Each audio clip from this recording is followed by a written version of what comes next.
సాయి మార్తాండ్ గురించి చెప్పాలి. ఈయన నాకు మార్తాండ్ స్క్రిప్ట్ పట్టుకొచ్చినప్పుడే నేను ఫిక్స్ అయ్యా, ఇది థియేటర్లో నడిచే సినిమా, ఇది ఓటీటీలో నడిచే సినిమా కాదు. ఓటీటీలో చూస్తే నిజంగా చెప్తున్నా, ఓటీటీలో ఇలాంటి ఫన్ ఫిలిం చూస్తే మీరు అక్కడక్కడ నొక్కుంటూ ఇక్కడెక్కడ చేసుకుంటూ ఏదో ఒకటి చేసుకుంటూ చూస్తే నడిచే ఫిలిం కాదు.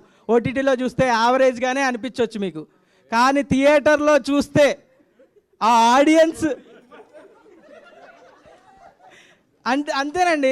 Comedy films are meant to be watched in theatre, audience experience. అందుకనే స్టాండప్ కామెడీలు కానీ అందరూ థియేటర్లోనే ఆడియన్స్ ఆడిటోరియంలో చూస్తారు. ఎందుకంటే ఆడిటోరియంలో చూస్తే మీ పక్కన ఉన్న జనాలు నవ్వేసరికి ఆ ఎనర్జీ పాస్ అయ్యి ఆ కామెడీ మనకి ఎక్కుతుంది, ఆ ఫన్ మనకి వి ఫీల్ దట్ ఫన్.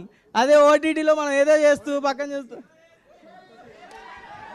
ఇలా చెప్పే థియేటర్ కన్విన్స్ చేశాడండి. ఈ యాక్టింగ్ చేసాడు మొత్తం. థియేటర్ తర్వాత ఓటీటీ గురించి చెప్తా అండి. మన